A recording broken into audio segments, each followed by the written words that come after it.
ये देखिए प्रमुख समितियां हैं जिनके विषय में हम लोग जानेंगे। कुछ प्रमुख समितियां हैं और हम लोग इनको ट्रिक से समझेंगे कैसे क्या है। जैसे एक समिति है चक्रवर्ती समिति, ये बनी थी 1985 में। कब बनी थी? 1985 में बनी थी एनपीए को वसूलने के लिए। अब चक्रवर्ती देखो कैसा है, ये चक्रवर्ती है, ठीक है, चक्रवर्ती है। तो चक्का यानी किसी से वसूलने के लिए आप दिन भर चक्कर उसका लगाते हैं, तो चक्रवर्ती समिति। एनपीए यानी नॉन परफॉर्मिंग एसेट्स जो होते हैं उन्हीं की एनपीए कहते हैं, तो उन्हीं को वसूलने के लिए चक्कर लगाएंगे आप, तो एनपीए हो गया।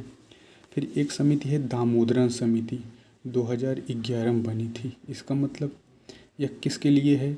यह ग्राहकों से उपयोगकर्ता शुल्क घटाने के लिए।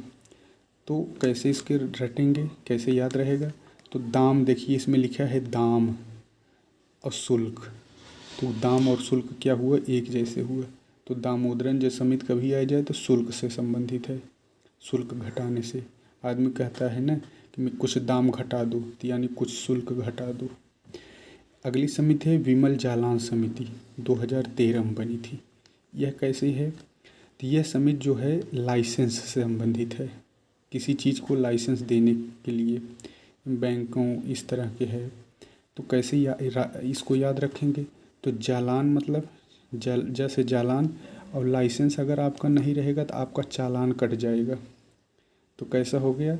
जालान चालान, जालान चालान, लाइसेंस नहीं रहेगा तो चालान कट जाएगा, तो विमल जालान चालान। फिर अगली समिति है नचिकेतन मोर समिति। यह कैसी है? नचिकेतन मोर समिति, यह 2016 में बनी थी। यह क्या है? वित्तीय समावेशन के लिए।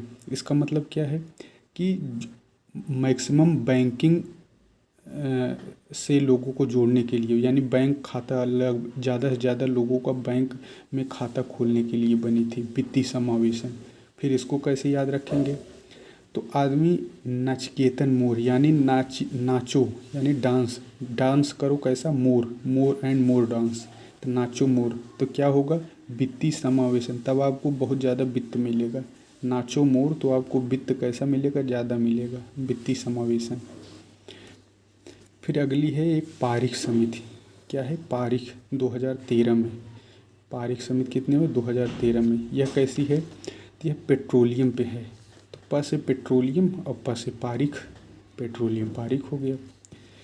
फिर ये तीनों समिति रेलवे से हैं, सैम पित्रोदा, विवेक देवराय और अमिताभ कांत। ये जो सैम पित्रोदा है, रेलवे आधुनिकीकरण, ये कांग्रेस के समय इस्टेब्लिश हुई थी। ये विवेक देवराय अभी हाल की है, बीजेपी गवर्नमेंट में बनी है, रेलवे सुधार के लिए।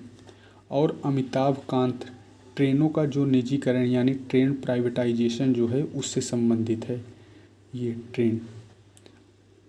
तो यानी सैम पित्रोदा, विवेक देवराय, अमिताभ कांत तीनों किससे हैं? ट्रेन से। एक समिति है मालेगांव समिति, ये किससे है? तो जो मालेगांव समिति है बैड लोन से है, यानी एनपीए से ये भी एक तरीके से है। जो एनपीए उन लोन को कहते हैं जैसे सरकार ने या बैंक ने किसी को लोन दिया और वो व्यक्ति या संस्था या सरकार अगर लोन उसको बैंक को नहीं दे पाती है, तो जो लोन दिया गया होता है उसे एनपीए कहते हैं। यानी जो लोन अब बैंक को नहीं मिलेगा, जो उसने बैंक ने दिया था संस्था या व्यक्ति को, अब वो अगर व्यक्ति या संस्था बैंक को नहीं देती है तो वो लोन एनपीए बन जाता है, यानी नॉन परफॉर्मिंग एसेट्स। एक ऐसा एसेट जो कुछ परफॉर्म नहीं कर रहा है उसे नॉन परफॉर्मिंग एसेट्स कहते हैं। तो इसी पे बनी है बैड लोन वसूलने के लिए, एनपीए वसूलने के लिए। बैड लोन से संबंधित है मालेगांव, और चक्रवर्ती भी एनपीए उसी से है एक तरीके से। तो यही था आज के लिए।